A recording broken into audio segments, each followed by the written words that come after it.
رفیق اعلیٰ کی جانب. رفیق اعلیٰ سے مراد اللہ سبحانہ وتعالی. الوداعی آثار.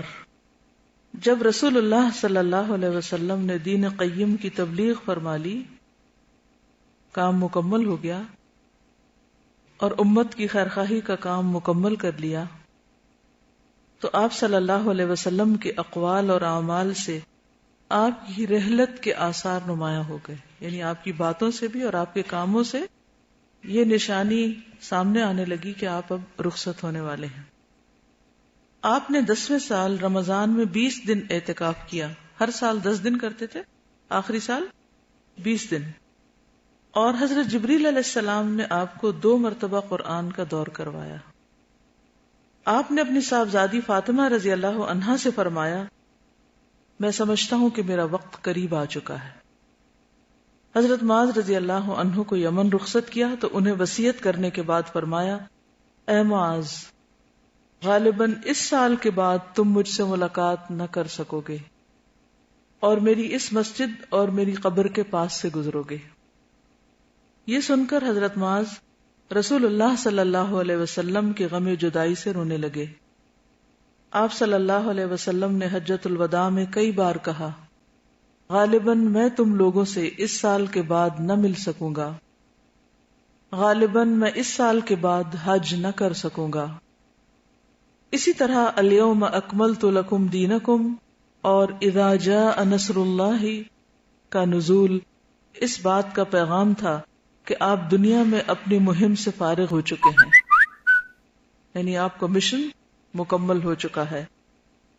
اس بات کا پیغام تھا کہ آپ دنیا میں اپنی مہم سے فارغ ہو چکے ہیں، یعنی آپ کا مشن مکمل ہو چکا ہے. اسی وجہ سے اس حج کا نام حجۃ الوداع رکھا گیا ہے، کیونکہ آپ صلی اللہ علیہ وسلم نے اپنے رب سبحانہ و تعالی کی طرف منتقل ہونے کے لیے لوگوں کو الوداع کہا، یعنی سب لوگوں کو جو بھی وہاں پر حاضر تھے. ایک طرح سے ایک بڑی اجتماعی ملاقات تھی. اوائل یعنی بگننگ. اوائل صفر 11 ہجری میں آپ احد تشریف لے گئے اور شہداء کے لیے اس طرح دعا کی گویا زندوں اور مردوں سے رخصت ہو رہے ہیں. پھر واپس آ کر ممبر پر فروکش ہوئے اور فرمایا، میں تمہارا پیش رو ہوں، یعنی آگے جانے والا ہوں اور تم پر گواہ ہوں. واللہ میں اس وقت اپنا حوض دیکھ رہا ہوں، حوض کوثر کی طرف اشارہ ہے. مجھے زمین کے خزانوں کی کنجیاں دی گئی ہیں. واللہ مجھے تم سے یہ خوف نہیں کہ تم میرے بعد شرک کرو گے، بلکہ اس بات کا اندیشہ ہے کہ دنیا میں ایک دوسرے سے آگے نکلنے کی دوڑ میں لگ جاؤ گے، یعنی دنیا کی محبت تمہیں نقصان دے گی. ماہ سفر کے آخر میں آپ رات کے وقت بقیع غرقد تشریف لے گئے اور اہل بقیع کے لیے دعائے مغفرت کی اور فرمایا، ہم بھی تم سے آن ملنے والے ہیں. مرض کا آغاز. ماہ سفر کے آخری سوموار کو رسول اللہ صلی اللہ علیہ وسلم ایک جنازے میں بقیع تشریف لے گئے. بقیع کیا ہے؟ قبرستان کا نام ہے، جنت البقیع. حضرت عائشہ رضی اللہ عنہا فرماتی ہیں، آپ بقیع سے واپس تشریف لائے تو میں اپنے سر میں درد محسوس کر رہی تھی اور کہہ رہی تھی کہ ہائے میرا سر. آپ نے فرمایا، بلکہ میں واللہ اے عائشہ، ہائے میرا سر.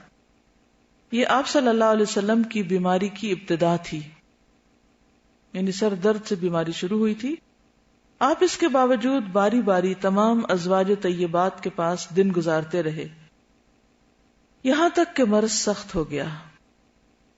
اس وقت آپ حضرت میمونہ کے گھر میں تھے اور پوچھ رہے تھے کہ میں کل کہاں رہوں گا، میں کل کہاں رہوں گا. مقصود حضرت عائشہ کی باری تھی. ازواج مطہرات نے اجازت دے دی کہ آپ جہاں چاہیں رہیں، حالانکہ اللہ تعالیٰ کی طرف سے تو آپ کو پہلے سے ہی اجازت تھی. چنانچہ آپ حضرت فضل بن عباس اور علی بن ابو طالب کے درمیان ٹیک لگا کر دونوں پاؤں زمین پر گھسیٹتے ہوئے نکلے، یعنی اتنی کمزوری ہو چکی تھی، اور عائشہ رضی اللہ تعالی عنہا کے گھر منتقل ہو گئے. عہد اور وصیت. حضرت عائشہ فرماتی ہیں، جب نبی صلی اللہ علیہ وسلم میرے گھر تشریف لائے اور بیماری نے زور پکڑا تو آپ نے فرمایا، مجھ پر 7 مشکیزیں پانی ڈالو جن کا بندھن نہ کھولا گیا، یعنی بند، یعنی پوری کی پوری فل، تاکہ میں لوگوں کو وصیت کروں، کیونکہ پانی ڈالنے سے بخار کا اثر کم ہوتا ہے اور انسان فریش ہو جاتا ہے۔ اگر آپ کسی بہت تھکے لاغر اور ایون پریشان بھی ہوں اور آپ جا کر نہا لیں تو اس کے بعد آپ سکون میں آ جائیں گے۔ چنانچہ ہم نے آپ کو حضرت حفصہ کے ایک لگن میں بٹھا کر ان مشکیزوں سے پانی ڈالا، حتیٰ کہ آپ اشارہ فرمانے لگے کہ تم لوگوں نے کام پورا کر دیا، یعنی بس 7 ہو گئے۔ پھر آپ لوگوں کی جانب تشریف لے گئے، یعنی لوگوں کے پاس چلے گئے، انہیں نماز پڑھائی اور خطبہ فرمایا۔ اس خطاب میں آپ صلی اللہ علیہ وسلم نے من جملہ اور باتوں کے فرمایا، تم سے پہلے جو لوگ تھے وہ اپنے انبیاء اور بزرگوں کی قبروں کو مسجد بنا لیتے تھے، تم لوگ قبروں کو مساجد نہ بنانا، میں تمہیں اس سے منع کرتا ہوں۔ کیوں منع کیا آپ نے؟ شرک کے ڈر سے۔ اور فرمایا یہود و نصارہ پر اللہ کی لعنت، انہوں نے اپنے انبیاء کی قبروں کو مساجد بنایا۔ مزید فرمایا تم لوگ میری قبر کو بت نہ بنانا کہ اس کی پوجا کی جائے۔ پھر آپ صلی اللہ علیہ وسلم نے اپنے آپ کو قصاص یعنی زیادتی کے بدلے کے لیے پیش کیا کہ اگر میں نے کسی کے ساتھ کوئی زیادتی کی ہو تو دنیا میں ہی بدلہ لے لو۔ انصار کے متعلق خیر کی وصیت کی۔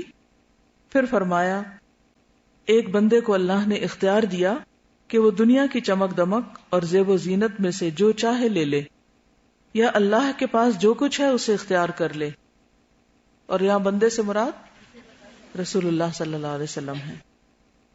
تو اس بندے نے اللہ کے پاس جو کچھ ہے اسے اختیار کیا، یعنی دنیا پر یا دنیا کے مقابلے میں آخرت کو ترجیح دی۔ ابو سعید خدری فرماتے ہیں یہ سن کر سیدنا ابو بکر رضی اللہ عنہ رونے لگے اور فرمایا ہم اپنے ماں باپ کے ساتھ آپ پر قربان۔ اس پر ہمیں تعجب ہوا۔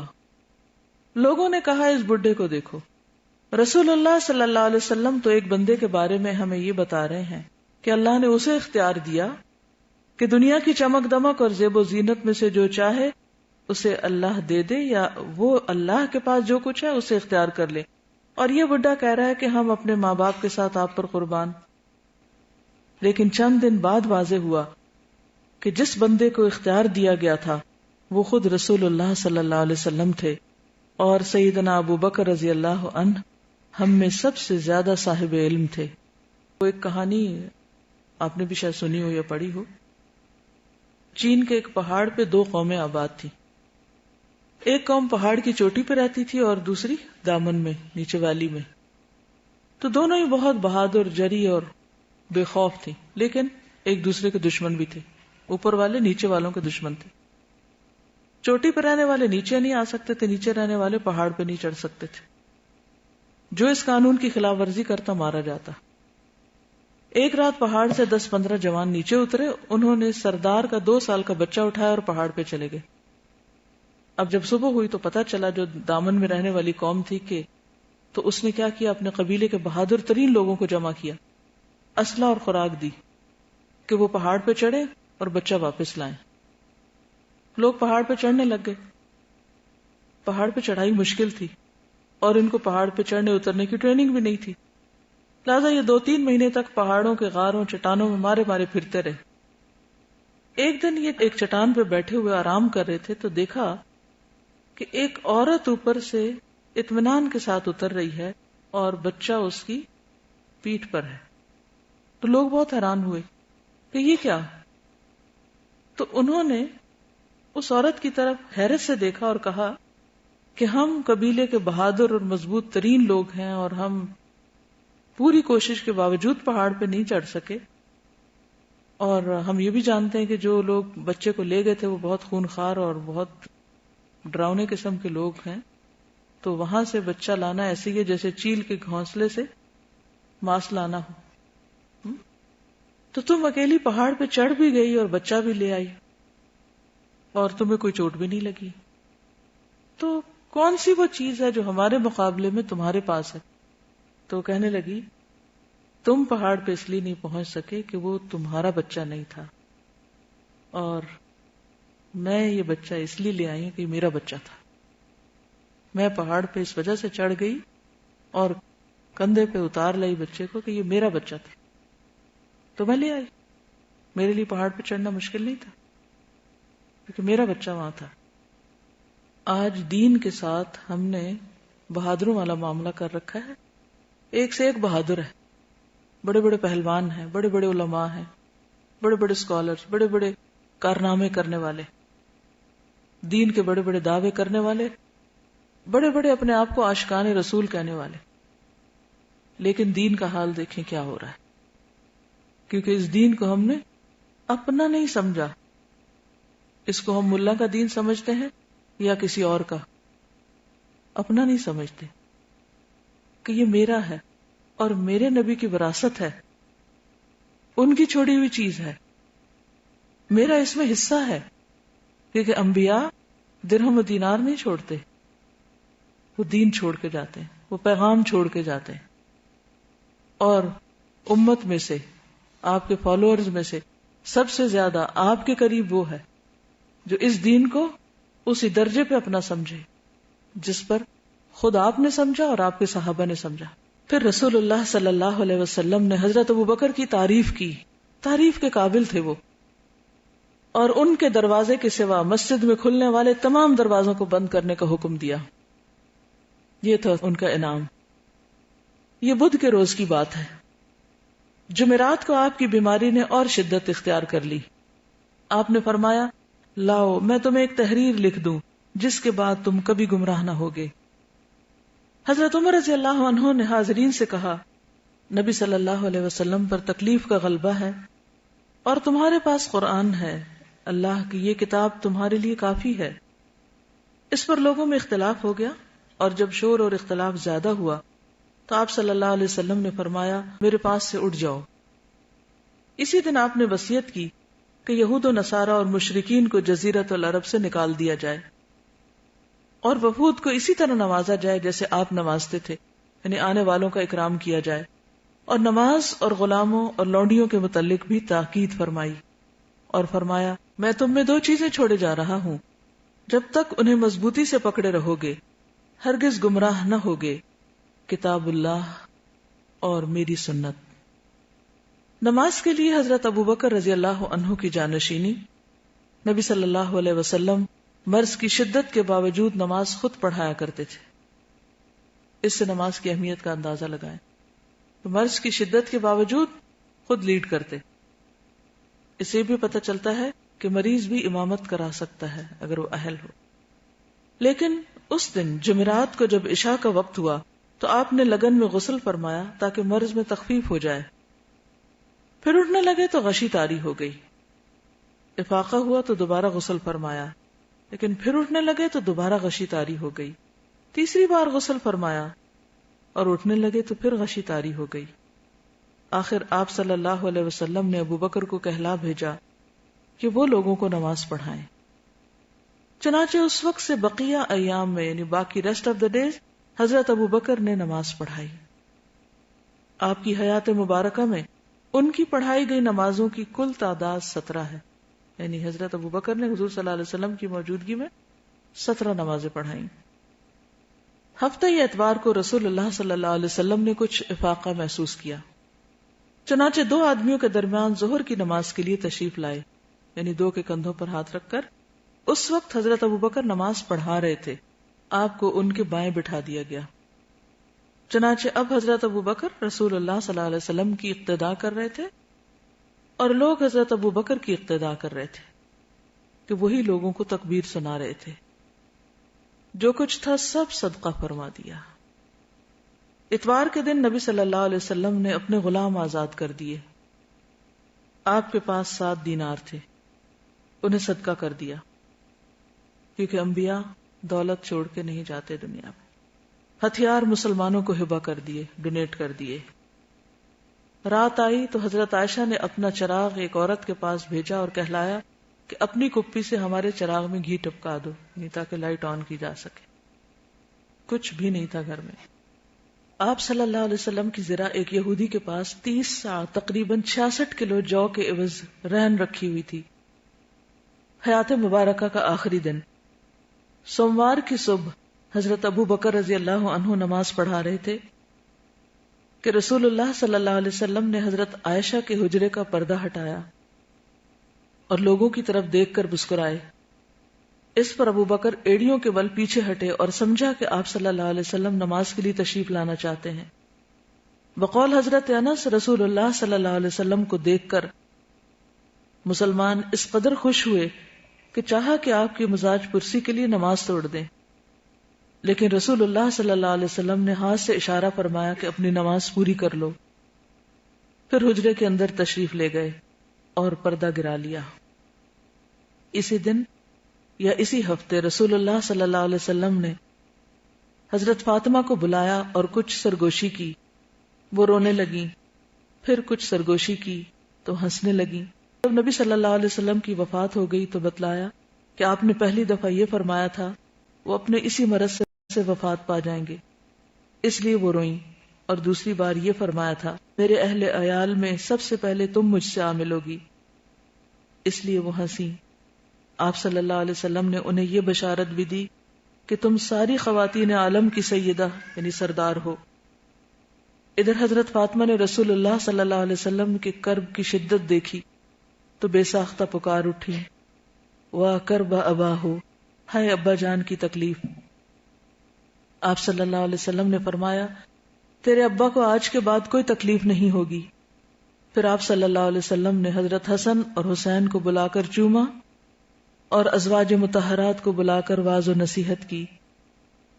ادھر لمحہ بلمحہ تکلیف بڑھتی جا رہی تھی اور اس زہر کا اثر بھی ظاہر ہونا شروع ہو گیا جو آپ کو خیبر میں کھلایا گیا تھا.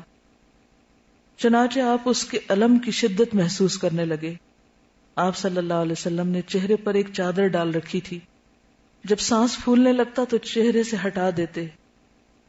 اسی حالت میں آپ نے فرمایا لعنت اللہ علی الیہود والنصارى اتخذوا قبور انبیائہم مساجد. یہود و نصارہ پر اللہ کی لعنت، انہوں نے اپنے انبیاء کی قبروں کو مساجد بنا لیا. یعنی ان جیسے کام سے روکنا مقصود تھا. مزید فرمایا سرزمین عرب میں 2 دین نہ باقی رہنے دیے جائیں.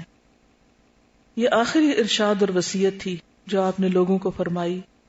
اس کے بعد کئی بار فرمایا الصلاۃ الصلاۃ وما ملکت ایمانکم، نماز نماز اور تمہارے زیر دست یعنی لونڈی اور غلام. عالم نزع اور وفات. پھر نزع کی حالت شروع ہو گئی اور حضرت عائشہ رضی اللہ تعالیٰ عنہ نے آپ کو اپنے سینے اور گلے کے درمیان سہارا دے کر ٹیک لیا، یعنی ایک طرح سے گود میں لے لیا. اسی دوران میں ان کے بھائی عبد الرحمن بن ابو بکر آئے. ان کے پاس کھجور کی تازہ شاخ کی مسواک تھی. رسول اللہ صلی اللہ علیہ وسلم مسواک کی طرف دیکھنے لگے. حضرت عائشہ سمجھ گئی کہ آپ مسواک چاہتے ہیں. انہوں نے پوچھا تو آپ نے سر سے اشارہ کیا کہ ہاں. چنانچہ انہوں نے مسواک لے کر چبائی اور نرم کی. پھر آپ صلی اللہ علیہ وسلم نے اسے لے کر نہایت اچھی طرح مسواک کی. آپ کے سامنے کٹورے میں پانی تھا. آپ پانی میں دونوں ہاتھ ڈال کر چہرہ پونچھتے جاتے اور فرماتے جاتے تھے لا الہ الا اللہ ان للموت سکرات. اللہ کے سوا کوئی معبود برحق نہیں، موت کے وقت سختیاں ہیں. پھر آپ نے دونوں ہاتھ یا انگلی اٹھائی، نگاہ چھت کی طرف بلند کی اور دونوں ہونٹوں پر کچھ حرکت ہوئی. حضرت عائشہ نے کان لگایا تو آپ صلی اللہ علیہ وسلم فرما رہے تھے مع الذین انعم اللہ علیہم من النبیین والصدیقین والشہداء والصالحین اللہم اغفر لی اللہم اغفر لی اللہم اغفر لی وارحمنی والحقنی بالرفیق الاعلی اللہم الرفیق الاعلی.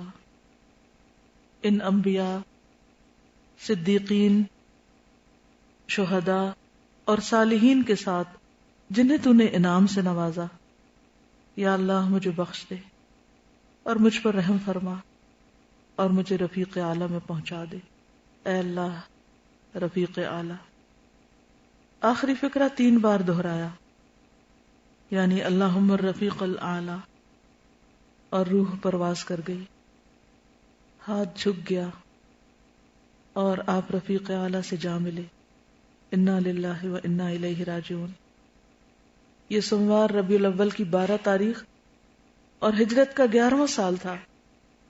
اس وقت آپ صلی اللہ علیہ وسلم کی عمر 63 سال 63 ایئرز پوری ہو چکی تھی.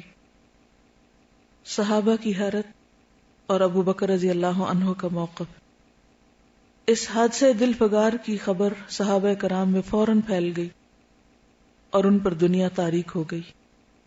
قریب تھا کہ وہ اپنے حواس کھو بیٹھتے. چنانچہ کوئی دن اس سے تابناک اور بہتر نہ تھا جس میں رسول اللہ صلی اللہ علیہ وسلم مدینہ تشریف لائے تھے، اور کوئی دن اس سے زیادہ تاریک اور قبیح نہ تھا جس میں آپ صلی اللہ علیہ وسلم نے وفات پائی. صحابہ کرام رو رو کر اس طرح آہیں بھر رہے تھے جیسے حاجیوں کا شور برپا ہو. یعنی مدینہ یا مکہ میں جب زیادہ حاجی ہوتے ہیں تو ایک عجیب طرح کا شور ہوتا ہے. یعنی مدینہ کا ہر شخص رو رہا تھا.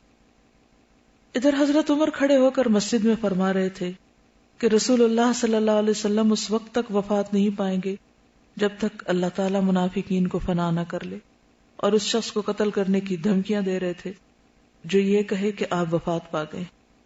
صحابہ کرام ان کے گرد مسجد میں حیرت اور غم کی تصویر بنے موجود تھے. جب حضرت ابوبکر نے صبح کو آپ کے مرض میں کمی دیکھی، یعنی نماز پڑھانے کے دوران، تو سخ میں واقع اپنے مکان پر چلے گئے، یعنی مدینہ سے باہر. انہیں آپ صلی اللہ علیہ وسلم کی وفات کی خبر ہوئی تو اپنے گھوڑے پر سوار ہو کر آئے اور اتر کر مسجد نبوی میں داخل ہوئے.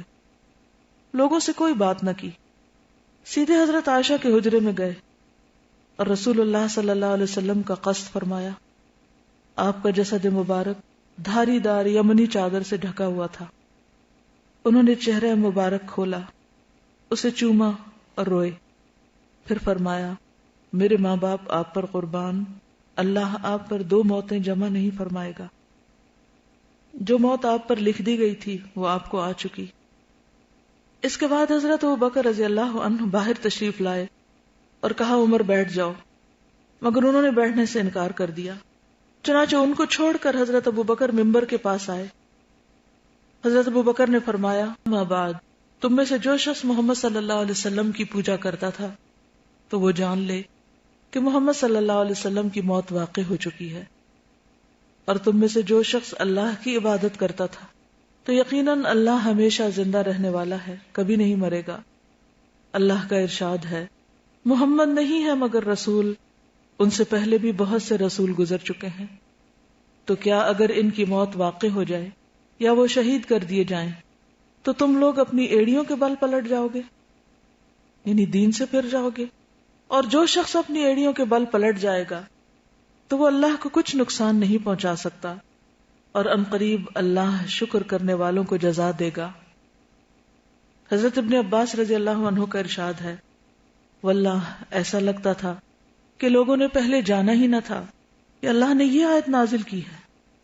یوں لگتا تھا پہلی بار نازل ہوئی. یہاں تک کہ سیدنا ابو بکر نے اس آیت کی تلاوت کی تو سارے لوگوں نے ان سے یہ آیت اخذ کی، اور تب میں نے جس انسان کو سنا تو وہ اسی آیت کی تلاوت کر رہا تھا.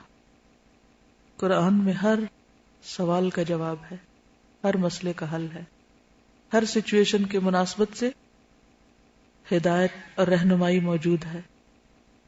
حضرت ابن عباس کی اس بات کے بعد حضرت عمر کا ارشاد ہے، واللہ میں نے جو ہی حضرت ابو بکر کو یہ آیت تلاوت کرتے ہوئے سنا تو جان گیا کہ یہ برحق ہے، پس میں ٹوٹ کر رہ گیا، حتیٰ کہ میرے پاؤں مجھے اٹھا ہی نہیں رہے تھے، اور میں زمین کی طرف لڑھک گیا، اور میں جان گیا کہ واقعی نبی صلی اللہ علیہ وسلم کی وفات ہو چکی ہے.